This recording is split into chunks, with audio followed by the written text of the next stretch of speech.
Assalamualaikum warahmatullahi wabarakatuh. Bismillah, mari kita lanjutkan lagi ngaji filsafat kita. Kita mengkaji satu kitab yang judulnya Al-Awsaf Al-Ashraf. Ini mungkin kalau diterjemahkan bebas ya, sifat-sifat yang mulia. Nah, itu di bagian awal ada kalimat begini.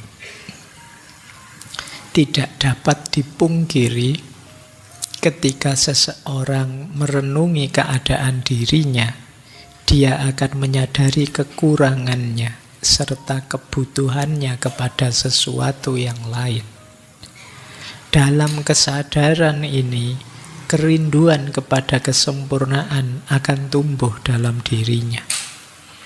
Kerinduan inilah yang akan mengantarkannya pada satu perjalanan yang disebut sebagai suluk oleh para pengikut tarekat. Coba ya, ini maksudnya paragraf ini. Teman-teman coba direnungi hidupmu dan hakikat dirimu. Kalian akan merasakan satu kebutuhan yang kuat untuk menyempurna. Bahwa kalian banyak sekali kekurangannya, banyak sekali hal-hal yang lubang dalam dirimu. Nah, kerinduan untuk jadi tambah baik, tambah sempurna, tambah hebat, tambah luar biasa, itu kan pasti ada. Tidak ada orang yang ingin begini-begini saja hidupnya. Semua orang ingin lebih baik, lebih baik, lebih baik dalam aspek apapun. Yang normal ya, bukan yang putus asa. Nah, keinginan untuk menyempurna inilah lama-lama akan menyadarkan kita bahwa ada yang lebih hakiki kesempurnaannya.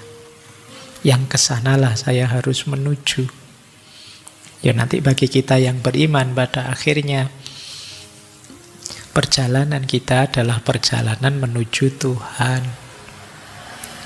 Hakikat hidup kita ini kan sebenarnya perjalanan pulang, perjalanan kembali. Yaitu perjalanan menuju Tuhan. Kita jangan lupa itu. Senikmat apapun dunia kita rasakan, sebaik-baik saja apapun kita kan sering, baik-baik saja Pak, iya, tapi finalnya kita tidak di dunia ini. Kita ini sedang berjalan pulang kembali, dunia ini transit saja. Ada yang bilang kalau dalam bahasa Jawa itu urip ning dunya ki mung mampir ngombe.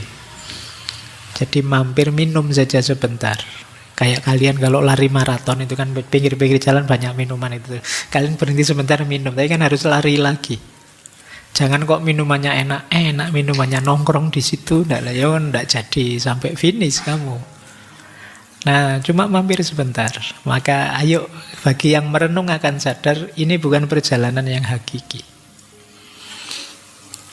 Kenikmatan duniawi ini, ayo kita melakukan perjalanan yang lebih hakiki. Sayangnya kita tidak pernah belajar gimana sih cara perjalanan kembali pada Allah itu. Nah, malam hari ini Syekh Khoja Nasiruddin At-Tusi mengajari kita. Ini kalau dalam tasawuf mirip makom-makom yang harus kita lewati. Cuma di kitab kecil ini lengkap sekali. Ada 37 yang harus kita lewati. Nah, kita mungkin belum pernah berpikir ke sini. Kata beliau, ada 6 hal yang harus kita perhatikan sebelum kita melakukan perjalanan. Jadi, secara umum mari kita sadari kita ini sudah melakukan perjalanan kembali. Sayangnya kita belum pernah berpikir apakah perjalanan kita ini sudah on the right track, sudah yang seharusnya. Orang yang melakukan perjalanan itu paling tidak harus memperhatikan 6 hal ini. Yang pertama, syaratnya apa? Saya sebelum menempuh perjalanan. Kalau kalian mau touring, itu kan harus, saya perlu apa saja sih? Kalau pakai kereta ya perlu tiket kereta. Kalau keretanya sekarang ada AC-nya dingin ya perlu pakai jaket misalnya. Perlu pakai sepatu mungkin. Ini namanya syarat-syarat. Pernah tidak kita berpikir ini? Saya sudah memenuhi tidak ya syarat-syarat saya? Yang kedua senjata. Senjata itu maksudnya apa? Apa yang harus kita miliki, kita bawa untuk mengatasi nanti kalau ada hambatan di perjalanan. Wah ini nanti saya harus lewat hutan ini, harus bawa golok itu nanti harus motong-motong itu. Itu namanya membayangkan nanti hambatannya apa, senjatanya apa. Itu yang nomor 2. Yang nomor 3, GPS-nya, rutenya. Jalan mana saja nanti yang harus saya lewati. Kalau kita ini memang perjalanan kembali kepada Allah, pernah tidak sih kita mikir, ini benar tidak sih jalan kembali, rutenya benar tidak, GPS-nya benar tidak? Ya kalau kalian pakai HP GPS salah jalan, langsung teriak-teriak itu kan.